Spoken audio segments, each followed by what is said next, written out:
प्रदेश 80 Lok Sabha seat देता है। प्रधानमंत्री कहते हैं जिसने उत्तर प्रदेश में जिस पे हाथ रखा वही प्रधानमंत्री बनता है। बनारस गांव का प्रधान चुनने का आपको कांग्रेस पार्टी ने दिया। इस नरेगा का जो दिहाड़ी है वो भी लगातार कम किया जा रहा है। किया जा रहा, नहीं किया जा रहा है। और इससे आप लोगों को नुकसान है कि फायदा है? मंदिर मस्जिद की बात थी, हमारे साथ हमारे बुजुर्ग लोग बैठे हैं, आप भी बताइएगा अपना एक्सपीरियंस, आप भी बता सकते हैं। आप लोग के समय में आप पूजा नहीं करते थे? कांग्रेस की सरकार थी तो मंदिर में नहीं जाते थे, त्योहार नहीं मनाते थे। कब आप लोग को ऐसा महसूस हुआ कि हिंदू खतरे में है? एक दिन मुझे बता दीजिए। आप लोगों ने तो पूरा जीवन बिता दिया, कभी आपको महसूस हुआ कि भाई हिंदू खतरे में है, या इस प्रकार से उस प्रकार से? इन लोगों की राजनीति बाबरी मस्जिद से चालू हुई थी, आज भी उसी की इंडियन घूमती है इनकी राजनीति। जो जिस मानसिकता के, जिस विचारधारा के लोग होंगे, उसी मानसिकता से भारत देश को लेके चलेंगे ना। तो इनकी मानसिकता वही है कि भाई से भाई को लड़ाओ, और जिस घर में दो भाई रहते हैं आपस में लड़ेंगे तो आप सोचिए उस घर की तरक्की होगी कि विकास होगा कि विनाश होगा कि क्या होगा? दो भाई लड़ेंगे आपस में तो क्या होगा? घर का विकास कि विनाश? विनाश होगा। तो भारत देश आपका है, उत्तर प्रदेश आपका है, यहाँ दो भाई रहते हैं हिंदू मुसलमान, आपस में लड़ेंगे तो क्या होगा? विकास होगा विनाश होगा? विनाश होगा। हाँ, गलती हो जाती किसी से, हमारे यहाँ भी लोग हैं, उनके वहां भी लोग हैं। यहाँ इन लोगों ने असदुद्दीन ओवैसी छोड़ रखा है और यहाँ भाजपा के लोग हैं ही, आपस में भड़काते रहो, भाषण देते रहो। लोग तो बेवकूफ हैं, कहेंगे हाँ भाई सही है, मुसलमान ने ये किया, अरे हाँ हिंदू ने ये किया। अरे भाई मेन मुद्दा आज भी वही है। आज भी हम शिक्षा, रोजगार ये सबसे काफी पीछे हैं। जब हम बात करते हैं विकासशील देश बनने की, एक देश विकासशील तभी बनेगा भाई साहब जब हम इस चीजों पे के पैमानों पे ऊपर आ पाए, सबके पास रोजगार हो, सबकी स्वास्थ्य के जिले में, हर जिले में स्वास्थ्य की अच्छी व्यवस्था हो, सब चीज उनको, शिक्षा सस्ती हो, महंगाई कम हो, सब चीज मिले। एक और चीज मुझे पता चला, शाहजहांपुर में मैं चूंकि हर जिले जाता हूँ, ये 37वां जिला है यूपी में, पूरे 75 जिले जाने का मेरा टारगेट है। उत्तर प्रदेश में शाहजहांपुर में आया तो मुझे पता चला, आपके अध्यक्ष जी से और लोगों से भी मैंने बात किया तो यहाँ कंपनियां हैं, 3-4 कंपनी मुझे पता चला ठीक ठाक है। लेकिन क्या उस कंपनी में शाहजहांपुर के जिले के लोगों का अधिकार है? उनको नौकरी मिल रही है? आप बताइए। अगर जिला आपका, जमीन आपकी, प्रदूषण आप 100 कंपनी का, तो जिले में जो कंपनियां खुल रही, पहला अधिकार किसका होना चाहिए? जिले के लोगों का, युवाओं का होना चाहिए। नरेंद्र मोदी जी ने कहा था 14 के चुनाव में छत्तीसगढ़ में, मुझे याद है कि जिले जिले में रोजगार दिया जाएगा। और इस जिले में अगर कंपनियां हैं तो भी आप बाहर से लोगों को लेके आ रहे हो, क्या दिक्कत है? शाहजहांपुर के लोगों को क्यों नहीं नौकरी मिल रहा है? आपकी यहाँ बहुत ही बड़ी कंपनी थी, ओसीएफ नाम है, क्या नाम है? ओसीएफ सरकारी कंपनी थी, सरकार के लोगों का कपड़ा बनाती थी, आर्मी लोगों का ड्रेस बनाती थी, उसको अभी प्राइवेट कर दिया गया है। तो ये आप लोगों का तो हक बनता है कि सबको खड़ा हो जाना है कि भाई शाहजहांपुर में इस तरीके से काम नहीं होने देंगे। नहीं तो हम चुपचाप बैठे रहेंगे, सोचते रहेंगे कि भाई ऐसी है, ये है, तो फिर तो मुश्किल में है हम लोग काफी ज्यादा। जब ये सरकार 2017 में 8 बजे मोदी जी आके टीवी में बोलते हैं कल से नोट बंद, हम उनकी बात मान लेते हैं, नोट बंद तो नोट बंद। इतनी बड़ी चीज कह के चले गए वो अपने आप टीवी में, नोट बंद यानी पूरा देश का जो एक चलान होता है नोट से, वो सब बंद, फिर भी हम उनकी बात मान लिए। कोरोना में कहते हैं कि आप घर में बंद हो जाओ, हमने मान लिया, माना ना, ताली थाली बजाने बोलते हैं, हम सब मान लेते हैं।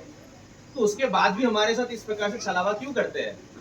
उत्तर प्रदेश 80 लोकसभा सीट देता है। प्रधानमंत्री कहते हैं जिसने उत्तर प्रदेश में जिस पे हाथ रखा वही प्रधानमंत्री बनता है। बनारस से उनको हमने चुन के दे दिया, लेकिन उन्होंने यूपी के साथ क्या किया? लगातार रोजगार में सबसे पिछड़ा जिला हमारा आता है, स्वास्थ्य की बात की जाए तो सबसे पिछड़ा जिला हमारा आता है।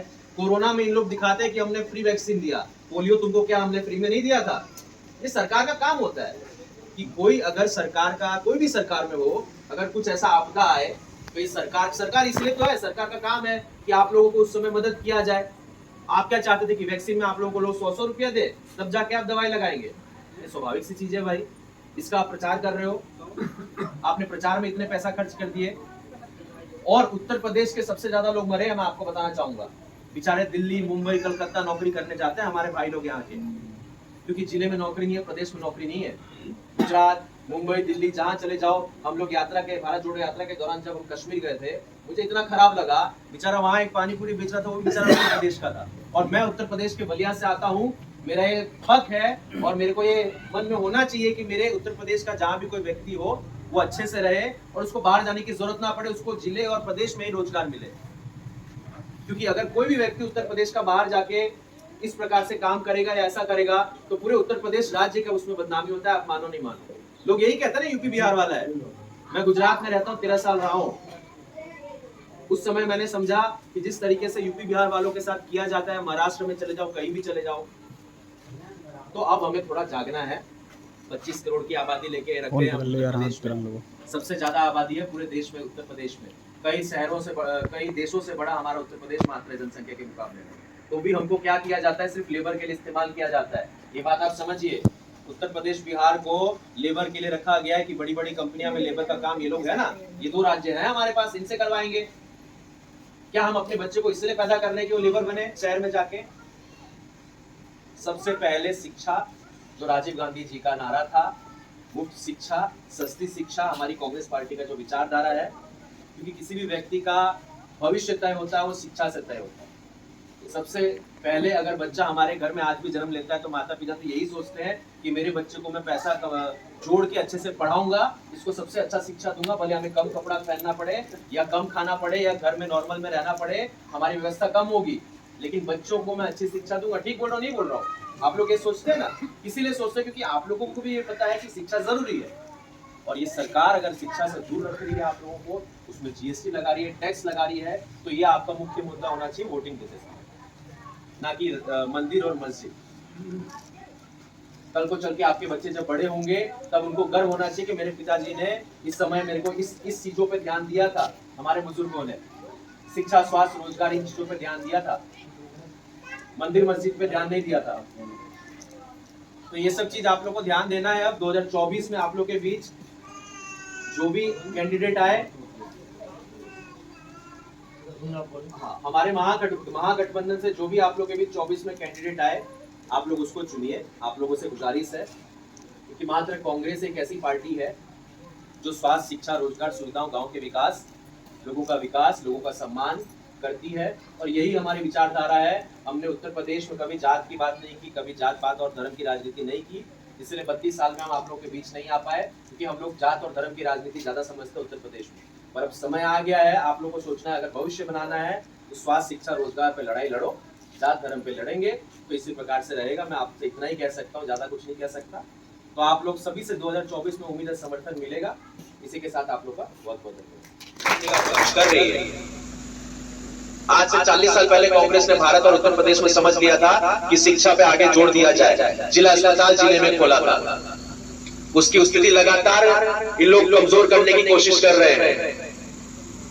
बात आती है हमारे सरकार की, तो आपके बीच मुझे याद होगा जो गांव में स्कूल खोला गया था, इसीलिए खोला गया था मुफ्त शिक्षा देने के लिए कि गांव के जो बच्चे हैं वो बाहर पढ़ने नहीं जा पाते हैं, तो गांव में स्कूल खोल दिया जाए। हमने आपके बीच इस प्रकार से लेके आते थे। गांव का प्रधान चुनने का आपको कांग्रेस पार्टी ने दिया, इसलिए दिया कि ऊपर से जो हमारे प्रधानमंत्री है, मुख्यमंत्री है, आपके बीच अगर नहीं पहुंच पाए तो उनका प्रतिनिधि प्रधान रहेगा जो आपके लिए काम करेगा। अगर आज के दिन में भाजपा सरकार ये सब चीजों को समाप्त करने का प्रयास कर रही है, वो लोग क्या कहते हैं कि एक राष्ट्र एक चुनाव, दिल्ली में बैठा सरकार चलाएगा, मोदी हो, योगी हो, जो भी हो वो, उसको क्या पता भाई शाहजहांपुर में क्या चल रहा है। शाहजहांपुर में आपके बीच तस्वीर जी है, ये बताएंगे ना यहाँ क्या चल रही है, आपकी आवाज उठाएंगे कि वहां से मोदी जी उठाएंगे। अगर ये लोग इस चीजों पे यकीन करते हैं कि एक राष्ट्र एक चुनाव हो, तब तो भूल जाइए कि हमारा कहीं तरक्की होगा। इन लोगों की जो मानसिकता है, हम लोग को वापस गुलाम बनाने की मानसिकता है। 77 साल भारत के आजाद के हो चुके हैं, आजादी के हमारे। कांग्रेस ने हमेशा 2 भाइयों को, हिंदू, मुसलमान, सिख, ईसाई, हम चारों को, जो कहते हैं ना हम सब साथ साथ चले तो ही देश का विकास होगा, इसी पे हम विचारधारा पे चलते थे। और कांग्रेस का ये कहना था कि एक घर में अगर 2 भाई रहते हैं, अगर उनके बीच लड़ाई होगी तो घर का विकास होगा कि विनाश होगा? विनाश होगा, स्वाभाविक है। तो मान लीजिए उत्तर प्रदेश और भारत आपका घर है, यहाँ 2 भाई है, हिंदू और मुसलमान, तो भाई लोगों को कैसा रहना चाहिए? प्रेम से कि झगड़ा करके कि क्या करके? विकास चाहिए तो प्रेम से रहना पड़ेगा, नहीं रहना पड़ेगा? ये सब आप लोगों को सोचना है और समझना है। कोई हिंदू हो, मुसलमान हो, किसी को डरने की जरूरत नहीं है, किसी को कोई खतरा नहीं है। हमारे राहुल गांधी जी कहते हैं डरो मत, कोई गलत कर रहा है पुलिस और प्रशासन ने, किसी से डरने की जरूरत नहीं है। ये लोग सरकार यही चाहती है कि इतना डरा दिया जाए लोगों को कि लोग कुछ प्रश्न ही नहीं कर पाए, लोग अपने हक का सवाल ही नहीं पूछ पाए, हम जो ऊपर से आदेश दे उनको मान ले। यहाँ किसान भाई लोग भी होंगे, आप लोगों को पता होगा कृषि कानून भी लेके आने का प्रयास इन लोगों ने किया था। वो तो धन्य है हम लोग कि हमारे किसान भाइयों ने लड़ाई लड़ी, 13 महीने तक लगातार दिल्ली और गाजीपुर बॉर्डर में आप लोग संपन्न रहे, तब जाके सरकार को हारना पड़ा। अगर ये कृषि कानून भी आ जाता तो हमारी जो जमीन है वो भी पूंजीपति लोग लेके चले जाते और अपने हिसाब से वो आप लोग के बीच खेती करते और आप लोग को कुछ देते नहीं तो वो भी लेके चले जाते, आपके जमीन का मालिकाना हक भी खत्म हो जाता। तो इस प्रकार से सरकार लगातार काम कर रही है। 2006 में आप लोगों को याद होगा जब नरेगा आया था, गांव-गांव में आप लोगों को नरेगा मिलता था। इसकी कहानी ऐसे शुरुआत हुई थी, सोनिया गांधी जी रायबरेली में थी, किसान खेती कर रहे थे, महिला पुरुष लोग। तो सोनिया गांधी जी ने पूछा कि आपके गांव में क्या कमी है। गांव वालों ने बताया हमारे बीच रोजगार नहीं है मैडम। उन्होंने 2 महीना के अंदर 2006 में नरेगा चालू किया, जिसके तहत गांव में रोजगार देने का प्रयास किया गया। वो कांग्रेस सरकार थी आपके बीच। आज के दिन में नरेगा के तहत खत्म करने का इसको प्रयास कर रही है और लगातार नरेगा का जो दिहाड़ी है उसको भी कम करने का प्रयास कर रही है। ये कर रही है नहीं कर रही है, आप लोग को पता है कि नहीं ये चीज? आप लोग गाँव में रहते हैं, आपको ये सब पता होगा। तो हमको कैसी सरकार चाहिए? हमको मंदिर मस्जिद वाली सरकार चाहिए। तो सरकार की क्या जरूरत है? संस्था को चुन लो, कई मौलाना और कई पुजारी उनको पकड़ लो। एक देश की प्रगति के लिए क्या चाहिए आपको? आपकी बच्चों की शिक्षा सबसे महत्वपूर्ण है। और वो प्रश्न आप लोग पूछेंगे, आपके बच्चे हैं जो पढ़ाते हैं आप लोग, आपको पता है आप लोग कहां से पैसा लेके आते हैं। बच्चों की शिक्षा मुफ्त हो या कम हो, सस्ती हो, बच्चों की शिक्षा से टैक्स हटाना चाहिए। ये सब काम कांग्रेस आप लोग के बीच करेगी। जिला में आप लोगों को अगर कंपनी हो रही है तो 50% तक आप लोगों को दिया जाए, कम से कम 50%। जिस जिले में जो कंपनी है उनके युवाओं को, जिला के लोगों को अधिकार हो। अरे भाई कौन चाहता है कि दिल्ली मुंबई गुजरात जाके नौकरी करे? उत्तर प्रदेश से सबसे ज्यादा संख्या में लोग बाहर जाते नौकरी करते। आप लोगों को पता होगा ये चीज।